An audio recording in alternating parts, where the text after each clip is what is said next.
বন্ধুরা, নিত্যদিনের রকমারিতে তোমাদের সকলকে স্বাগত। আজকে যে রান্নাটি তোমাদের সাথে শেয়ার করব সেটা আমরা বিভিন্ন অনুষ্ঠান বাড়িতেই খেয়ে থাকি। আজকে তোমাদের দেখাবো পাবদার ঝাল। প্রথমেই দেখো, বাজার থেকে আমি 8টা পাবদা নিয়ে এসেছি। এগুলো মাঝারি সাইজের।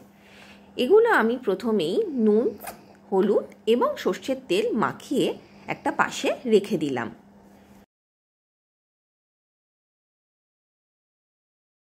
এবারে কড়াইতে সর্ষের তেল ঢেলে তেলটা একটু গরম করতে দেব। গরম হয়ে গেলে তেলের মধ্যে মাছগুলো আস্তে আস্তে করে ছেড়ে দেব এবং গোল্ডেন কালার হওয়া অবধি ভাজবো। এই মাছগুলো কিন্তু খুব কড়া করে আমি ভাজবো না।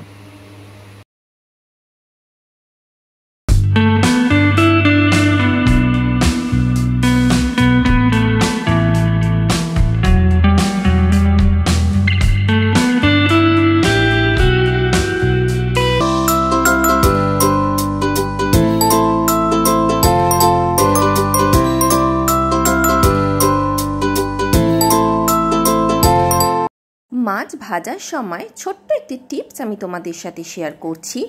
কড়াইতে তেল দেওয়ার পরে তেলটা খুব ভালো করে গরম হয়েছে কিনা সেটা দেখার জন্য সামান্য একটু নুন তোমরা ছড়িয়ে দিতে পারো। নুনটা যদি ওপরে ভেসে ওঠে তাহলে তেলটা কিন্তু আমাদের রেডি। আর যখন আমরা মাছটা দেব তখন গ্যাস কিন্তু কমিয়ে ভাজতে হবে। দেখো, এই রকম গোল্ডেন কালারের ভাবে মাছটা ভাজা হয়ে গেলে আমরা কিন্তু প্লেটে তুলে রেখে দিলাম। এইভাবেই বাকি মাছগুলো আমরা ভেজে একটা সাইডে তুলে রাখব। দেখো বন্ধুরা, আমার সব কটা মাছ ভাজা কমপ্লিট। আমি একটি প্লেটে মাছগুলো সাজিয়ে রাখলাম। দেখে নেব যে গ্রেভিটা করার জন্য আমাদের কি কি লাগবে। দেখো, আমি একটা প্লেটে সুন্দর করে সাজিয়ে নিয়েছি একটা টমেটো, কিছুটা ধনেপাতা, 2টো কাঁচা লঙ্কা, একটু আদা, 2 চামচ মতো কালো সর্ষে, 1 চামচ মতো সাদা সর্ষে আর 1 চামচ মতো পোস্ত। এই ইনগ্রিডিয়েন্টসগুলো আমি নিয়েছি। এরপরে আমি কালো সর্ষে, সাদা সর্ষে, পোস্ত এবং কাঁচা লঙ্কার একটা স্মুথ পেস্ট বানিয়ে নেব। দেখো, মিক্সার বাটির মধ্যে আমি ইনগ্রিডিয়েন্টসগুলো নিয়ে দিলাম সামান্য একটু জল। রেডি হয়ে গেল আমার পেস্ট। এইবারে এই পেস্টটাকে একটা সাইডে রাখলাম। কড়াইতে মাছ ভাজার যে তেলটা ছিল তার মধ্যে আদা আমি কুড়ে রেখেছিলাম, সেই আদাটা গরম তেলে দিয়ে একটু নাড়াচাড়া করে নিলাম। এরপরে গ্রেভির কালারটা ভালো আসার জন্য ওই তেলেতেই আমি 1 চামচ মতো হলুদ গুঁড়ো আর 1 চামচ মতো লঙ্কা গুঁড়ো দিয়ে ভালো করে নেড়ে নিলাম।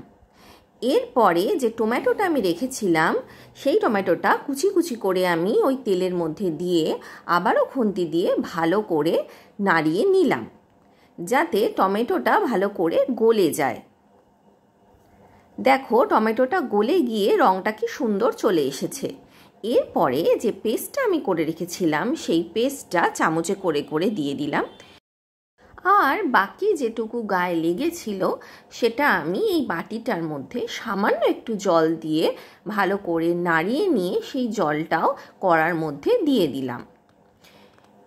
এরপরে খুন্তি দিয়ে আমি ভালো করে গ্রেভিটা নাড়াচাড়া করে নিয়ে ভালো করে মিক্স করে দিলাম এবং এটা বেশ কিছুক্ষণ সময় এবার গ্যাসের মধ্যে ফুটতে দিতে হবে।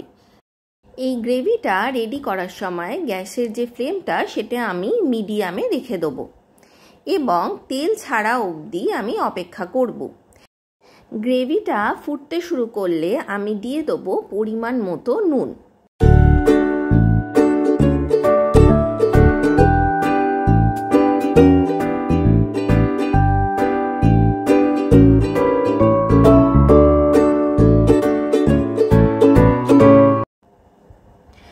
দেখো, আমার গ্রেভিটা একদম রেডি এবং গ্রেভি থেকে খুব সুন্দর তেলও ছেড়ে গেছে এবং গ্রেভিটা অনেকটা শুকনো হয়ে এসেছে। দেখো, তোমাদের একটু কাছ থেকে আমি দেখিয়ে দিই গ্রেভির টেক্সচারটা, যাতে তোমাদের বুঝে নিতে আরও একটু সুবিধা হয়। আমি ভালো করে নাড়াচাড়া করে দিচ্ছি। এইবারে আমি দিয়ে দেবো পরিমাণ মতো জল এবং জল দিয়ে গ্রেভিটাকে ভালো করে ফুটতে দেব। খুন্তি দিয়ে ভালো করে নাড়াচাড়া করে দিলাম এবং ওপর থেকে দিয়ে দিলাম বেশ কিছুটা ধনেপাতা।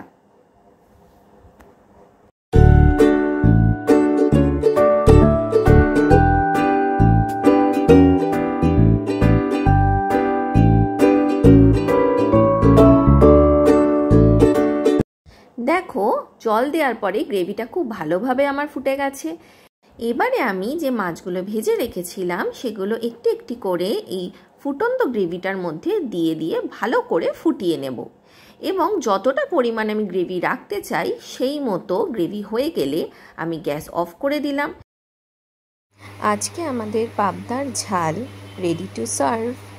আজকের ভিডিওটি তোমাদের যদি ভালো লেগে থাকে তাহলে একটা লাইক করে দিও, কমেন্ট করো আর এরকমই ভিডিও পাওয়ার জন্য আমার চ্যানেলটিকে সাবস্ক্রাইব করে দিও।